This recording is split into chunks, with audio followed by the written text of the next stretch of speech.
Daster131 here. Today I'm gonna make a video on a possible story idea. I talked about this with my friend, but a possible story idea for a Portal 3. How this can continue.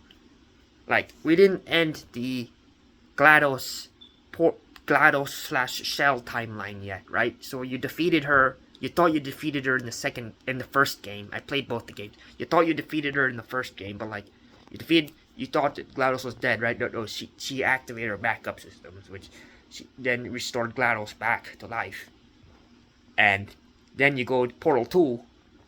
So in Portal 2, you meet this shell core called Wheatley, so like, who wakes you up because Ratman put you in a deep sleep. Yeah, he put you in a deep sleep until someone opens the box, and the core that opens the box is Wheatley. So wakes you up, and then he heard about a person that destroyed GLaDOS, and it was human, and then he knows that it was you. So you then, as Wheatley tried to find a elevator, he accidentally turns on all the power, and he accidentally wakes up GLaDOS, who then breaks Wheatley in her claw hand, but then Wheatley finds a replacement core, and he puts his consciousness inside of that. It's been a while since I played Portal 2, but like, I beat it. Anyway, so you then find an escape. So after that, you solve a couple tests with GLaDOS obviously still alive, right? So you solve a couple tests, and then all of a sudden, you do a core transfer, and then Wheatley takes over the facility. So he backstabbed you. But before you get there, this is spoilers, by the way. Before you get there, you get rid of the turrets. You get defective turrets, and then you get rid of her neurotoxin. So she can't do neurotoxin, and she can't deploy turrets. Instead, she gets the effective ones instead of like normal ones, because she tries to kill you again, right? So yeah, but then you do a core transfer. This is where we do the core transfer. So then Wheatley then goes and takes over GLaDOS's body, and she puts GLaDOS in a potato, and you fall. But if you guys played Portal, you know what I mean. Anyway, I'm gonna skip to the part of the boss fight. So after you solve all of Wheatley's tests, and then you go to the deeper parts of Aperture with recordings of Cave Johnson, and you solve all those old tests, you then get to the boss fight where you have to put the cores onto Wheatley to corrupt them. And after you do that, you then shoot a portal to the moon to get Wheatley off GLaDOS's body.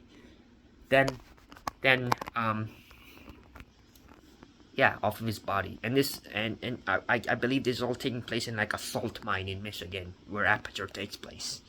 And it also Cave Johnson is like dead, and everyone dies. I believe Ratman. My friend says he's dead, but he's probably dead. His status is unknown, so it's unknown what the heck happened to Ratman. But like, so yeah, after you do that, after you shoot a portal to the moon, Wheatley flies into space with the space core, and then GLaDOS pulls you back into the portal, and then she's like telling you that you're all right and all that, and then she says, you know what, killing you is hard, and she tells you all this, like, pretty, you know the ending, right? So then GLaDOS then lets you go, and she says killing you is hard, so she just lets you go up to the top. And then we realized, oh yeah, when she hears a recording of Caroline, it makes her nicer or something. It's been a while since I played Portal 2, right? But like, it makes her nicer. Like, she doesn't have the cores keeping her head on straight, so yeah, she doesn't use the cores anymore. But she's still evil, right? She's still evil. She killed a bunch of people. Like, not as much as Black Mesa. I haven't beat Half-Life, but Black Mesa killed billions in like the alien invasion. Killed billions. Anyway, Portal 3. This is where I think they should make Portal 3 a possible story. So like she, at the end, where like when GLaDOS is talking to him, she says, "It's been fun, don't come back," and you have the whole turret opera, and Cell goes to the surface. So yeah, she tells Cell not to come back, or else we don't know what if she does come back. Maybe she'll like kill Shell again. I don't know. There is no Portal 3, but what I should think happen is what happens if Shell comes back to the facility. I feel like that would be a good Portal 3. She comes back and tries to kill GLaDOS a third time. So you tried to kill her for the second time, that didn't work, right?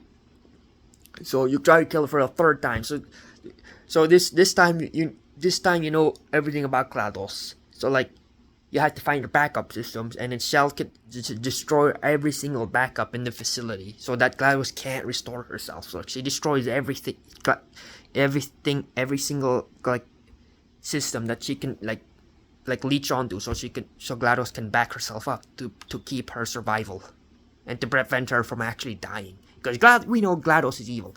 At the end of Portal 2, I wasn't satisfied with the ending. All right, you didn't kill GLaDOS. I want to see GLaDOS dead.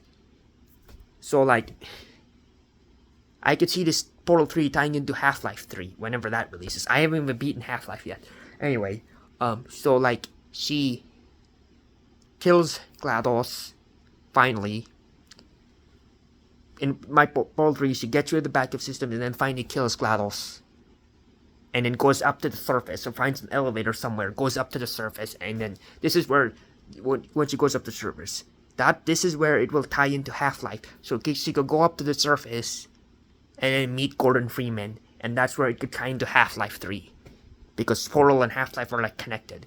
But yeah, so yeah, she goes to the surface and meets Gordon Freeman. Well, okay, and I guess also the alien invasion too. But still, Portal 3 should end when where you finally defeat GLaDOS, and you still play as Shell. And also, it will be a complete closure to the GLaDOS/Shell timeline. But yeah, that's a possible story that Valve can do. No, I mean, I'm not sure if any fan would do that, but I wish Valve would do that. But that's a possible story for at least my take on Portal 3. Let me know what you guys think. That's the 131 signing off.